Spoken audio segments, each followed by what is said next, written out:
Hi, everybody. It's me, Angel Benton, and it's time for another edition of Angel Sudsy Recap, where we delve into the world of daytime television with a few reality shows on the side. And one of those reality shows that we're doing is Dancing for Relevancy, aka Dancing with the Stars, which is one of my favorite shows of all time. Um, Mom, if you're watching this, turn this off because I know you think that I drink a little bit too much, so this is not going to help your case at all. So just turn this off right now. I went to dinner and I had a nice drink called the Witch Doctor at my new favorite steakhouse, Voodoo Steak, at the Rio because they got rid of my favorite steakhouse in Palm Springs, the Chop House. Hateful. Anyways, okay, so for Dancing for Relevancy this week, so I was watching the original dances, and I saw the first four, which were the judges' challenge, and the judges all had valid criticisms of all four competitors. I totally understood every single one. It totally made sense. However, then when it came to the time for their other dance, which I thought was the freestyle, I'm thinking, God, these dances look like actual dances. Like, this is the freestyle. This is the time for them to come out and catch, do things without rules. And Carrie Ann actually took off for one of them for taking a lift, and I'm thinking, okay, then this is not a freestyle. She cannot take off points for lifts for freestyle, because a freestyle you can do whatever you want, including lifts. Okay, so I was like, okay, so apparently the lifts are going to be next week. The freestyles are going to be next week. Apparently there's only going to be 3 people doing freestyles. Now, having said that, I want to bid a fond farewell to Simone and Sasha. But I will say that all 4 performers, Normani, Rashad, Sasha, and Simone, and David, they all had really good freestyles. And Normani's especially had me crying because it was really important to her. And it was really special to her, the city of New Orleans, which is really special to me as well. So I totally felt for her, and I was like, okay, this is going to be a great freestyle. But then I was like, wait a minute, this is like a regular dance. This is not a freestyle. So it totally made sense then why Carrie Ann took off for a lift, because it's a regular dance. Okay, anyways, having said that, I sort of agree with the fact that Simone and Sasha got sent home in spite of the fact that Simone is a fierce competitor, because there were certain dances. If you look at this competition as a whole, not on this past week, but on this competition as a whole, you learn that there's been a few instances where Simone has kind of not really connected with the material because she hasn't experienced that in life yet. So you can't really hold that against her. But at the same time, all these other people who have experienced things in life have gotten it, right?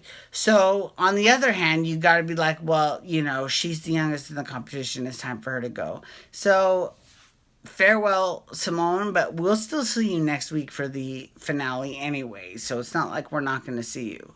So apparently next week for the finale, we're going to see the freestyle. And then we'll find out on Tuesday who won the competition. Can you believe that this competition is over already? I feel like I just started doing recaps of this show. I was so excited for months and months and months for this show to come back. And now I can't, say anything because it's gone already. So again, just like last season, even though this season, A, they didn't come to Vegas, and B, I couldn't afford to go to Los Angeles. I'm not gonna make any promises, but I will hold out the possibility that one time within the next 10 weeks or whatever, I will do Dancing for Relevancy one more time when I go see their show. And you know what? I saw Mophead's performance tonight, and Mophead's performance was fierce. Mophead is a great dancer, despite the fact that I call her Mophead. I only call her Mophead because Michael K calls her Mophead. So I love me some Michael K, so I'm going to stand with you 100%. But it's not necessarily an insult, right? So I think her performance was incredible, and I might go see her show, Love on the Floor. That's what it's called. But I will say this, and this has nothing to do with Mophead or with the show in general.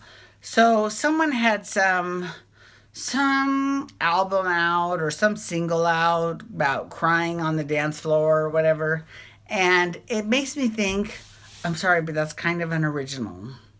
You know, Alcazar had the song "Crying at the Discotheque" a lot out like 12 years ago, if not more. And Steps just had an album out called Tears on the Dance Floor. So crying on the whole dance floor, discotheque, that sort of thing is not a new thing, right? So that does not strike me as being that original. That's like me naming an album Xanadu or what's another Baby One More Time. You know what I'm saying? Like, because there have already been albums out with that same theme. So it's kind of like, okay, if you say so. Okay, anyways, so I want you to know I had on my Enchanted Tiki Resort t-shirt from Disneyland that I got because I love me some Tiki Room.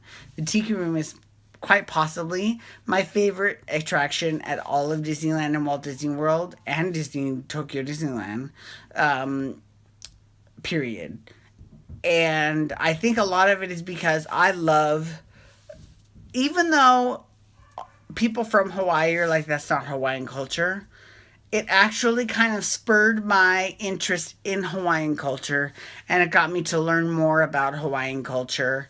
So I give strong kudos to the Tiki Room at Disneyland because they did a great job. Although I don't understand this. Please explain this to me. So when they decided to cut some time from the Tiki Room, they cut the verse that goes, "Our show is delightful, we hope you'll agree. We hope that it fills you with pleasure and glee. Because if we don't make you feel like that, we're gonna wind up on a lady's hat in the tiki room," right? So I'm thinking, well, why did they get rid of that verse? That verse was hilarious. Like, that's it. I would rather hear that verse than "The bird of paradise is an elegant bird. It likes to be seen and it likes to be heard." Who cares about that shit? Get rid of that shit. Bring back the lady's hat because that was funny, right? Maybe I'm alone in that, but I think that was funny, and they could have got rid of the other bird of paradise verse. I'm just saying. Anyways, and I mean I get why they cut the whole Tiki Room fountain with the Barker role playing. I understand that. That makes sense because that was a little bit boring.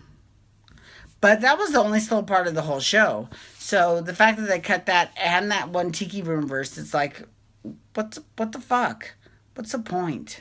Anyways. I'm not that lit, am I? Am I really that lit? I don't think I'm that lit. I just think I'm just a little bit lit. Anyways, Normani and Val did an incredible job this past week. On the last episode, they did this dance. This I thought was the freestyle, but apparently it wasn't. It was a jazz dance to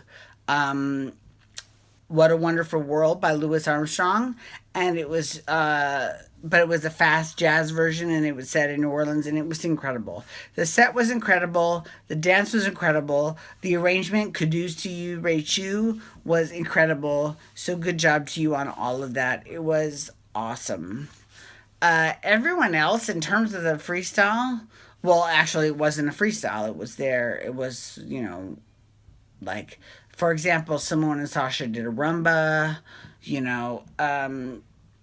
David and Emma. No, is it David and Emma? No, it's Rashad and Emma, and David and Whitney. I will say this though, it was pretty funny when Julianne came up to David and Whitney's rehearsal and made him clench a lemon in between his butt cheeks, because that's totally something that one of my dance teachers would have done back in the day.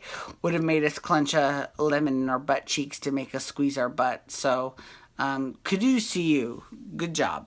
But kudos to David and Whitney, So, Emma and Rashad and Normani and Val, because the three of you are making it on to next week.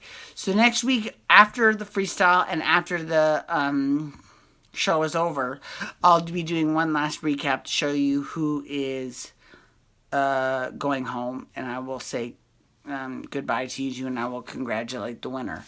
So in terms of everyone else, after that, I'm not quite sure what I'm going to do. I think I'm going to do a Real Housewives of New York. Because I'm not going to lie, I fucking love Dorinda. Dorinda is fierce. How am I doing? Not well, bitch. I fucking love her. She's fierce. Anyways, thank you so much for logging on today. I do appreciate it. Please feel free to follow me on Twitter and Instagram at Angel Benton. And you can also hashtag Dancing for Relevancy to talk Dancing for Relevancy. You can also hashtag Below Deck Med to talk Below Deck Med, because that's what I'm going to be doing next. And thank you so much. And you can also hit that little subscribe button on the YouTube channel. It's fabulous, right? You can get all my videos sent right to you. It's incredible. Thank you so much, everyone. Have a wonderful night. Peace out. Wubba, wubba, wubba.